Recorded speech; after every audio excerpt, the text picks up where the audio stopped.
भैया जब देश के नेता ही 500 करोड़, 1000 करोड़, 5000 करोड़, 10,000 करोड़ डकार लेंगे तो ये जनता का ही तो पैसा है, ये अपने घर से लेके थोड़ी ना आ रहे। या आपका हमारा पैसा जो चोरी करके बैठे तो क्यों नहीं पूछेगी ईडी? जवाब दीजिए आप। चर्चा के लिए हमारे साथ जुड़ चुके हैं प्रीति पांडे, जो एक समाज सेविका हैं। तो प्रीति जी, बहुत बहुत स्वागत है पहली बात तो हमारे चैनल में। जैसे ये पात्राचाल घोटाले जो चल रहा है उसकी गिरफ्तारी हुई है, ईडी ने छापेमारी करके कैश बरामद किया है और 7-8 घंटे के बाद जो है वो अपने ऑफिस लेके गई है।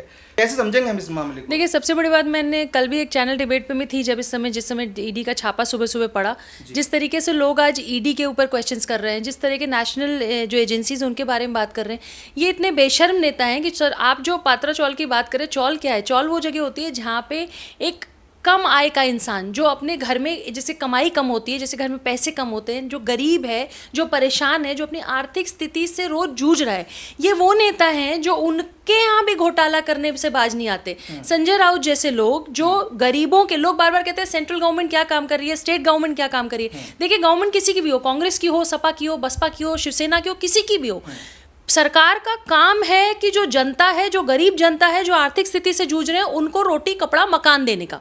लेकिन जो बीच में बैठे बिचौलिया नेता हैं, वो इतनी दलाली करते हैं कि इन गरीब जो लोग हैं, जो चौल में रह रहे हैं, जो परेशान हैं, उनके भी सर पे जो छत है उसको छीनना कैसे है, वो काम संजय राउत जैसे लोग करते हैं। अब संजय राउत बार बार ईडी पे सवाल करें या भाजपा पे सवाल करें या केंद्र सरकार पे सवाल करें, संजय राउत को ये बात बताना पड़ेगा कि जो प्रवीण राउत हैं, जो बिल्डर, जो कंस्ट्रक्शन कंपनी चलाते हैं, उनकी पत्नी माधुरी, उनके अकाउंट से वर्षा जो इनकी पत्नी है, उनके अकाउंट में 55 लाख रुपए कैसे गए? आपको पता होगा कि वो पहले गए थे, फिर 55 लाख रुपए भी गए, 2 अकाउंट्स 2 बार गए। तो उनको बताना पड़ेगा कि ऐसी क्या मजबूरी थी कि इतना बड़ा ट्रांजैक्शन आपके अकाउंट्स होते। कि ईडी को शक है कि इसी 55 लाख से शायद मुंबई में कहीं पे इन्होंने फ्लैट या कोई संपत्ति भी ली है।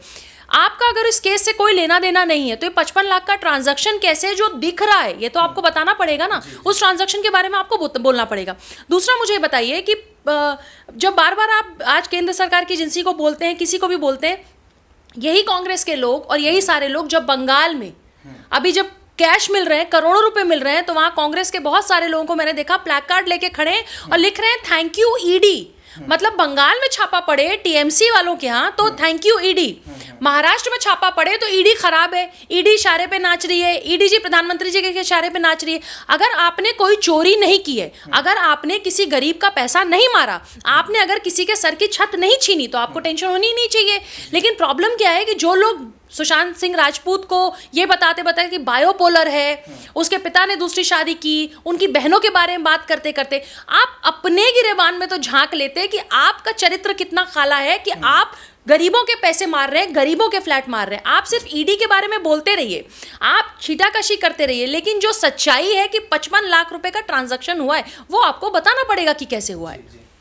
तो मैम, जैसे इनके अगर छापेमारी मिली तो उसमें कागजात भी जो मिले हैं प्रॉपर्टीज़ के, वो उन्होंने सीज करे हैं और ये उसके बावजूद इनकार कर रहे हैं कि जो आरोप है बेबुनियाद हैं, ये बीजेपी को घेरे में ले रहे हैं।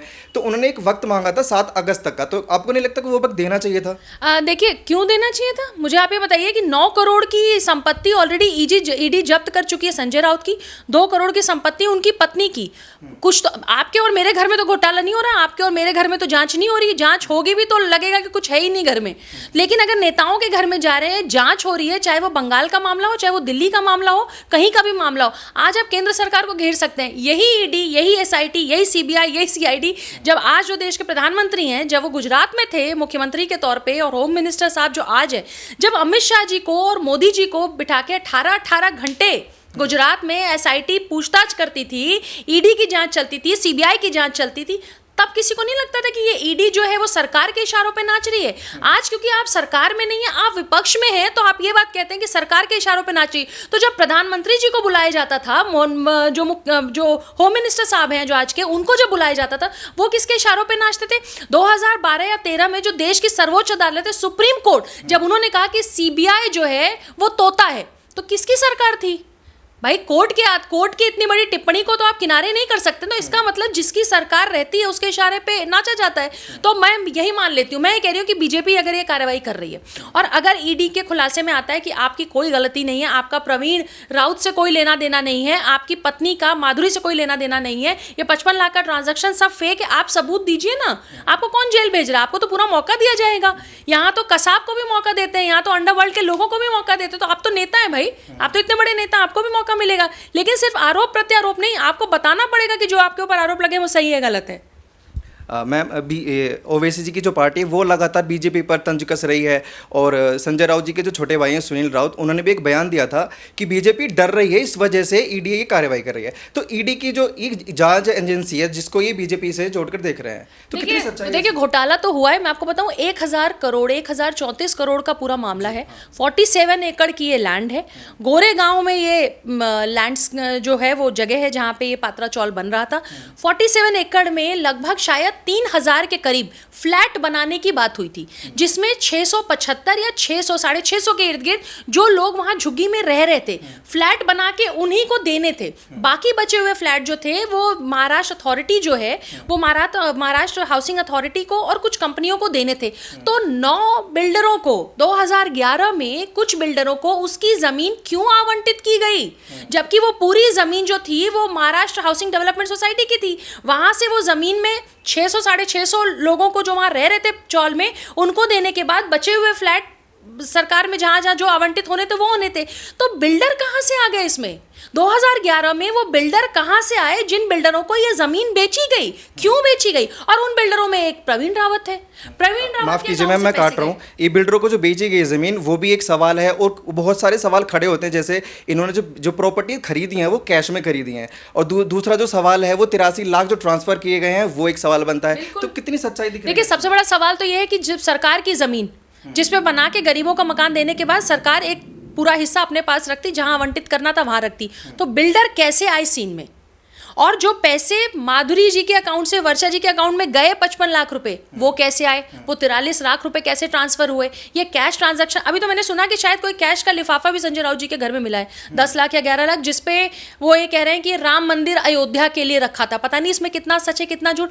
11 लाख का लिफाफा आप अपने घर में रखते हो तो आपको ये भी बताना पड़ेगा कि वो 11 लाख रुपए कैश आपके पास कहाँ से आए। आप अगर नेता भी हैं, आप सांसद भी हैं, आप मंत्री भी हैं, तो आपकी एक सैलरी होती है, लेकिन 11 लाख रुपए अगर आपने कैश रखे तो आपको जनता को बताना पड़ेगा। उसमें सिर्फ ये लिखने से कि अयोध्या के नाम था, राम मंदिर के नाम था, ये काम नहीं चलेगा। तो जो कैश ट्रांजैक्शन आप पूरा कर रहे हैं, आप ईडी को बताइए। अरे ईडी की जांच किसमें नहीं चली है मुझे बताइए ना। बिहार में चले जाइए लालू जी के यहाँ, मोदी जी का नाम मैंने बता ही दिया, अमित शाह जी के यहाँ एसआईटी बैठती ही थी, सोनिया गांधी रोज जा ही रही है। बवाल वो लोग कर रहे हैं जिन्होंने कहीं ना कहीं उनको पता है कि ईडी अगर अपने आगे तक पहुंच जाएगी तो गिरबान, हमारे गिरबान तक गला ईडी पकड़ेगी, हमारे गले तक पकड़ेगी, क्योंकि कहीं ना कहीं कोई गलती है। देखिए सोनिया जी वाले केस में भी यही है। देश का स्वतंत्रता सेनानी का अखबार जो 1937-38 में शुरू हुआ नेहरू जी द्वारा और कुछ फ्रीडम फाइटर्स द्वारा, आज वो पूरा अखबार नेशनल हेराल्ड जो है माँ बेटे के नाम है। वो मतलब 90 करोड़ का लोन था, वो कैसे कैसे करके 50 लाख रुपए में चुकता कर दिया। तो सरकार सवाल क्यों नहीं पूछेगी? आप लोग सब लोग बार बार, मीडिया भी पूछती है, लोग पूछते हैं, हम लोग भी एक्टिविस्ट होकर पूछते हैं कि रोटी कपड़ा मकान देना काम केंद्र सरकार का है, मोदी जी का है। भैया जब देश के नेता ही 500 करोड़ 1000 करोड़ 5000 करोड़ 10,000 करोड़ डकार लेंगे तो ये जनता का ही तो पैसा है, ये अपने घर से लेके थोड़ी ना आ रहे। या आपका हमारा पैसा जो चोरी करके बैठे, तो क्यों नहीं पूछेगी ईडी? जवाब दीजिए आप।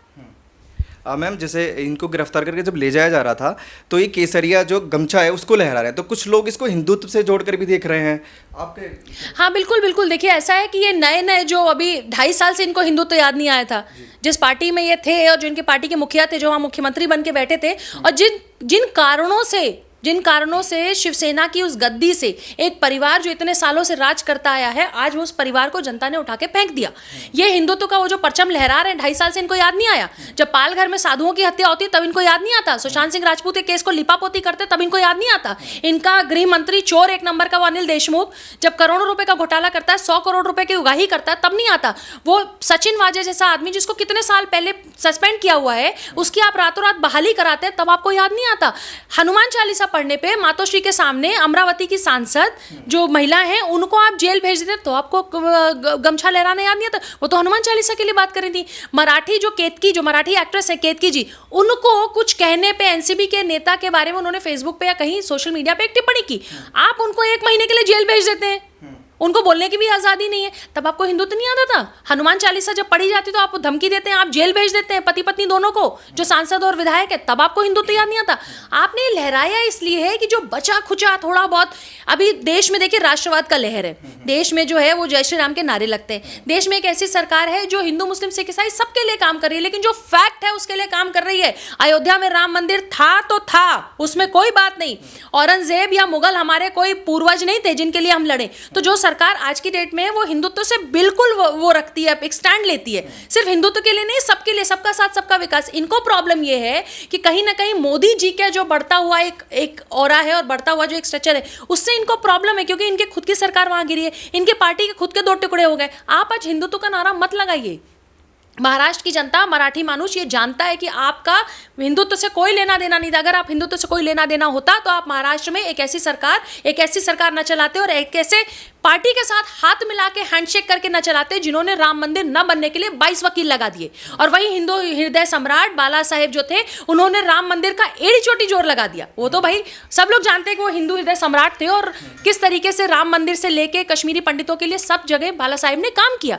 लेकिन आपकी सरकार एक ऐसे व्यक्ति के साथ गोद में जाके बैठ जाती है जिनके साथ बाला साहेब कभी सरकार नहीं चलाना चाहते थे। उन्होंने हमेशा कहा था कि अगर मुझे कांग्रेस के आगे जाना होगा, कांग्रेस से हाथ मिलाना होगा, तो मैं अपनी दुकान बंद कर दूंगा। ये बाला साहेब के वर्ड्स हैं। तो ये जो हिंदुत्व का परचम आप लहरा रहे हैं और वो गमछा लहरा रहे हैं, उससे कोई फायदा नहीं। देश जानता है और आप एक्सपोज हैं। और दूसरा जो बचा खुचा, मुझे लगता है कि ठाकरे परिवार में या शिवसेना में जो थोड़ा बहुत पॉलिटिकल चीज़ें बची हैं, जो आगे फ्यूचर में हो सकता है चीज़ें ठीक हो जाएं, वहाँ की सरकार अच्छा काम करे, सब चीज़ें, संजय राउत जैसा स्पोक्स पर्सन अगर पार्टी बनाती है तो जो बची खुची गुंजाइश है आपको पार्टी बढ़ाने की, या वो भी खत्म हो जाएगी। देखिए, एक अधीर रंजन जी हैं जो एक कांग्रेस सांसद हैं, उन्होंने एक ट्वीट किया है कि बीजेपी जो है वो जानबूझकर ये सब करवा रही है, वो कहीं ना कहीं उनका समर्थन कर रहे हैं कि हम आपके साथ हैं। कैसे देखते हैं? देखिए, अधीर रंजन साहब के बारे में तो बात करने की मतलब मुझे लगता है कि 1 सेकंड में टाइम वेस्ट नहीं करना चाहिए, क्योंकि ऐसे व्यक्ति जो देश के जो प्रथम नागरिक हैं, जो देश की राष्ट्रपति हैं, जो उनको बर्दाश्त नहीं हो रहा है कि देश में जो इस समय प्रेसिडेंट है हमारी महामहिम, एक आदिवासी महिला उड़ीसा से एक पार्षद से सफर तय करते हुए आज देश की प्रथम नागरिक की कुर्सी पे बैठी हैं, जब वो उनके लिए अशब्द प्रयोग कर देते हैं, उनको ये नहीं पता कि राष्ट्रपति बोलना है कि राष्ट्रपत्नी बोलना है, उसके लिए वो बोल देते हैं कि हम लोग बंगाली हैं तो हमारा लैंग्वेज प्रॉब्लम है। नहीं भाई, बंगालियों का कोई लैंग्वेज प्रॉब्लम नहीं, बंगाली बहुत इंटेलिजेंट होते हैं और बंगाली भाई बहनों के साथ हम लोग काम करते हैं। तो बंगालियों को या बंगाल को बदनाम करने की बिल्कुल ज़रूरत नहीं है। और उनको तो यही नहीं पता कि वो राष्ट्रपति को कैसे संबोधन दें। तो मुझे लगता नहीं कि महाराष्ट्र की सरकार और महाराष्ट्र के बारे में वो ज़रा सा कुछ जानते होंगे।